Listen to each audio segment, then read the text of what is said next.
As I stand in his apartment, I'm reminded of his last words. Death fears not the tiger. Purple drapes, hangs noose on skates.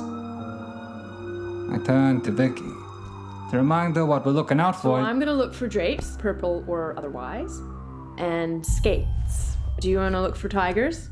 We can both keep an eye out for noose-like things. My Vickie, so onto it these days. And remember that we are currently technically trespassing, so try to keep the commentary to a minimum. Tigers. Apex predators, kings of the jungle.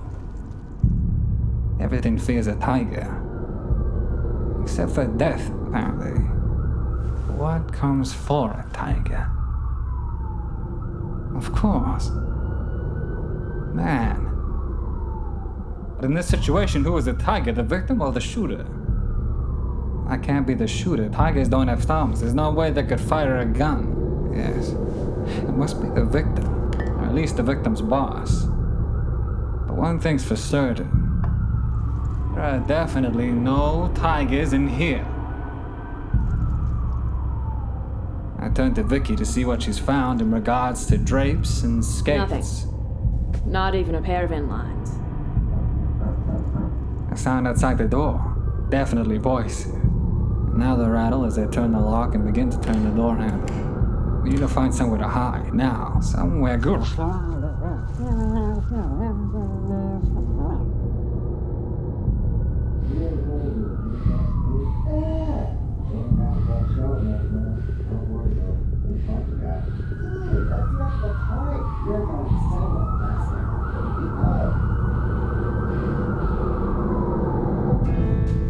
Georgie's bar.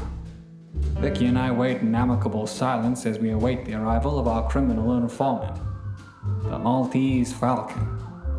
Hey boss, why do they call him the Maltese Falcon? A nickname we earned because the way he eats. Don't worry, we'll soon see him swooping. Hey, Reggie! Ooh, Maltesers! Don't mind if I do.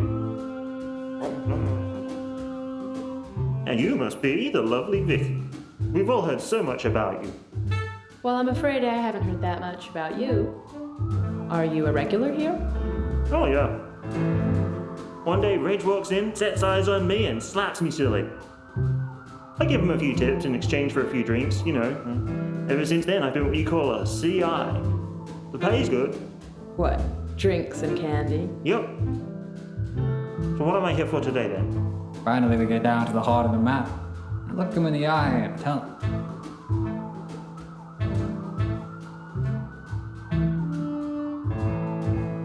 Well... A man was murdered last night, shot to death in an alleyway.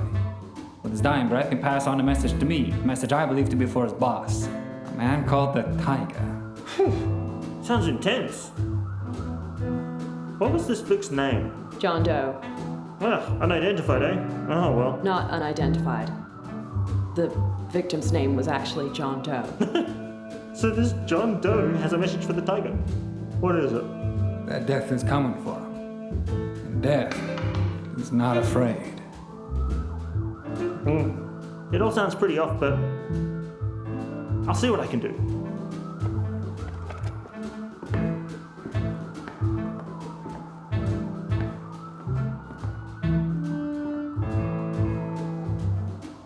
Hello? Yeah, do you know anything about a Mr. Doe? First name John. Around 30.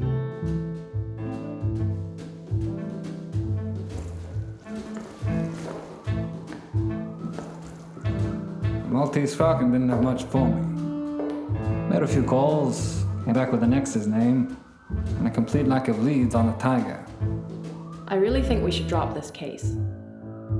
I heard the cops talking at John Doe's apartment and they thought it was a mugging. I think they already have a suspect in custody. Reginald, we don't have a stake in this case. We didn't even know the victim. I'm getting really worried about you. You keep talking about this old psychic, and I looked her up and I couldn't even find the file. This murder, it's not your fault.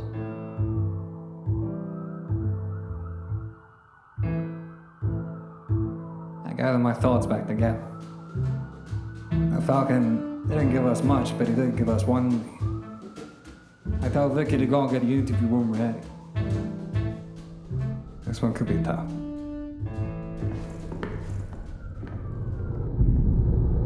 He was losing his mind when I knew him. That's why I left. I couldn't take it anymore. Have you ever had to watch someone you care about so lose their grip with reality? Watch and participate in their delusion as they become more and more erratic.